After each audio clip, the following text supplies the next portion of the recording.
करूयात एका मोठ्या बातमीने। लोकसभा निवडणुकीत झालेला पराभव भाजपच्या चांगला जिव्हारी लागलाय।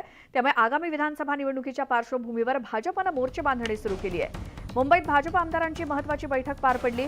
यावेळी मराठा आरक्षण प्रश्न सोडवण्यात दिरंगाई नको, 15 दिवसात आरक्षणाचा प्रश्न निकाली काढा अशी मागणी भाजपच्या मराठा आमदारांनी चंद्रकांत पाटील यांच्याकडे केली। तर आपण केलेली कामं मराठा समाजात अधिक आक्रमकपणे मांडा अशा सूचना चंद्रकांत पाटील यांनी यावेळी दिल्या। सारथी अण्णासाहेब पाटील आर्थिक महामंडळाच्या योजनांची माहिती तळागाळापर्यंत पोहोचवण्याचे निर्देश यावेळी देण्यात आले।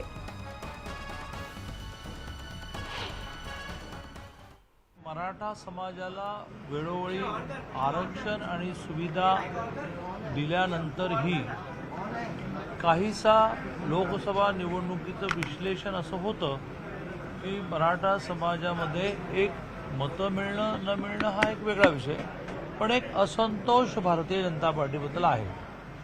त्याच्यातून आज एक बैठक झाली की हा असंतोष का आहे, काय काय आपण आतापर्यंत दिले, आणि निष्कर्ष त्यातून असा निघाला ह्या दिलेल्या गोष्टी ज्या आहेत त्या शेवटच्या मराठा माणसापर्यंत माहिती म्हणून पोचवण्यामध्ये, योजना मिळण्यासाठी मदत करण्यामध्ये आपण काहीसे कमी पडलेलो आहोत। आणि त्यामुळे ह्या सगळ्या योजना, त्या योजना कशा मिळतात याची माहिती ही आपण मराठा समाजापर्यंत पोहोचवली पाहिजे। तर काल मराठा आमदारांची बैठक झाली। यामध्ये या मराठा आमदारांना काय आदेश देण्यात आले भाजपकडून एक नजर टाकूयात। आरक्षणासाठी सरकारने केलेली कामं जनतेपर्यंत पोहोचवा।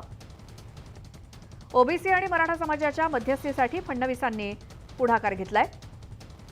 ओबीसी आरक्षणाला धक्का न लावता मराठ्यांना आरक्षण दिलं आणि टिकवलं जाईल हे समाजापर्यंत पोहोचवा। तसंच सारथी आणि अण्णासाहेब पाटील आर्थिक महामंडळाच्या योजनांची माहिती तळागाळापर्यंत पोहोचवा आणि आरक्षणाबाबतचे मतदारांचे गैरसमज दूर करा असे आदेश काल भाजपच्या बैठकीत मराठा आमदारांना देण्यात आलेत। थेट जाऊयात आमचे प्रतिनिधी तुषार उपणवर आता आपल्या सोबत जोडले गेलेत। तुषार, लोकसभा निवडणुकीत फटका बसल्यानंतर भाजप आता मराठा आरक्षण आणि मराठा समाज याकडे काळजीपूर्वक बघतोय असं दिसतंय। श्वेता, मराठा आरक्षणासंदर्भात काल भाजपाच्या आमदारांसोबत चंद्रकांत पाटील यांची खूप महत्त्वपूर्ण बैठक पार पडली। कारण की लोकसभा निवडणुकीमध्ये भाजपला प्रामुख्याने मराठवाडा असेल, पश्चिम महाराष्ट्र असेल किंवा विदर्भ असेल या तिन्ही विभागांमध्ये आपल्याला मोठा फटका बसल्याचं पाहायला मिळतंय। मराठा मतदार हा भाजपापासून का दूर होतो या संदर्भातलं विचारमंथन झाल्याचं पाहायला मिळतंय। आणि यामध्ये विधानसभा निवडणुकीला आता भाजप पक्ष लागल्यानंतर पुन्हा या मराठा आरक्षणाचा कोणताही फटका बसू नये याची या ठिकाणी खबरदारी आपल्याला सर्वच भाजपाचे प्रमुख नेते घेताना पाहायला मिळतात। अशा पार्श्वभूमीवरती काल चंद्रकांत पाटील यांच्या अध्यक्षतेखाली जी बैठक आयोजित करण्यात आली होती, या बैठकीसाठी सर्व मराठा आमदार उपस्थित होते। या सर्व मराठा आमदारांकडून एकमुखाने एकच मागणी करण्यात आली की 15 दिवसामध्ये मराठा आरक्षणासंदर्भातला प्रश्न हा निकाली लावा, हवा तर केंद्र सरकारशी बोला।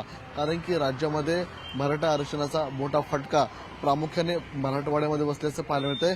मराठवाड्यामधल्या तर अशा काही जागा आहेत, प्रामुख्याने बीडची जागा असेल किंवा इतर काही जागा असतील, त्या जागांमध्ये आपल्याला पूर्णतः मराठा विरुद्ध ओबीसी असं मतदान झाल्याचं पाहायला मिळतंय।